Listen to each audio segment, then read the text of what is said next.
So I went to work for Reagan. Uh-huh. We ran a great campaign. We lost very narrowly. We lost, but very narrowly. I knew then that Gerald Ford would lose. He did.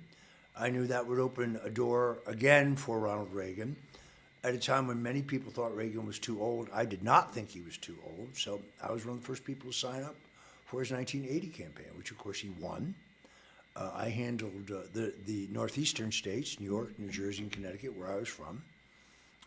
Then, rather than go into government, which never interested me, because my interest is in politics, I formed a public affairs firm with Charlie Black and Lee Atwater and Paul Manafort, and then took a leave of absence from that firm to go back and work on Reagan's reelection in 1984. So it was in 1980 in New York that I met Donald Trump. And Donald Trump's name had been suggested to me as someone who might be interested in being on Reagan's finance committee. And I finally wangled an appointment with him through the infamous lawyer Roy Cohn, who represented him. And I had trouble meeting Cohn, but I finally got invited to a dinner party, which to me represented a free meal at that point because I was in my 20s. Working, out of the Reagan campaign in New York City.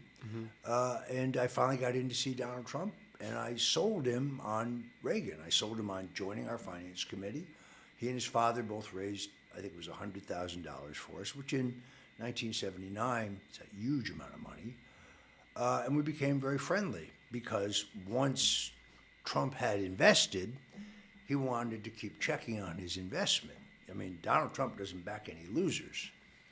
He's very committed to winning. So we became very good friends. And then after the election, when we opened our public affairs firm, he was among the first clients of mine. So I represented, for example, Trump hotels and casino resorts. Working for them, I met, for example, Willie Brown, the mayor of San Francisco, because Donald Trump had an agreement with a Native American Indian tribe that had certain casino gaming rights in California.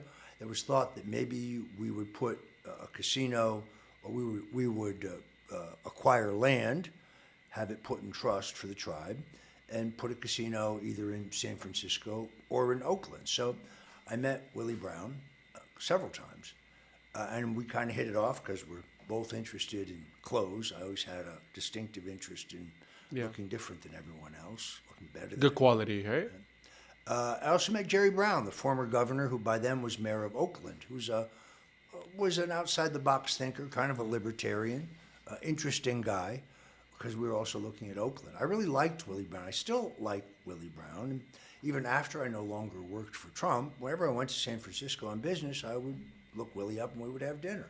He's a great guy. He's a master politician. He wasn't just the mayor of San Francisco. He was the Speaker of the California Assembly, which is an enormously powerful position. He was and is a great politician. So that's how I met Trump. As early as 1988, it occurred to me that Donald Trump should run for president. I mean, he wasn't impressed by any of these other candidates. I suggested it in 1988.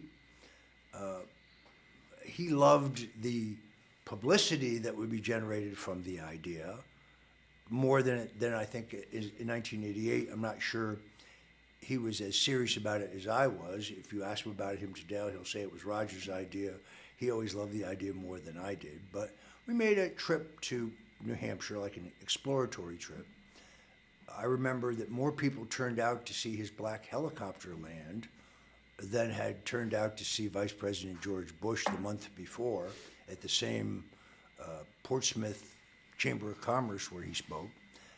And if you look at the contents of his speech, it's very much what he's saying today. Our NATO partners should pay their fair share. Why are we paying for their defense?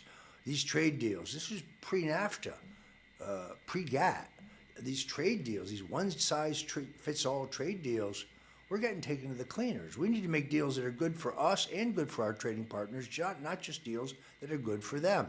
Countries being mismanaged. Our military strengths being allowed to atrophy. We're not as strong as we used to be. And that's going to invite aggression. He was saying all these things in 1988. Anyway, he didn't run in 1988. He ended up supporting George Bush Sr., who he was never all that impressed with. And then in 2000, he was approached by Ross Perot.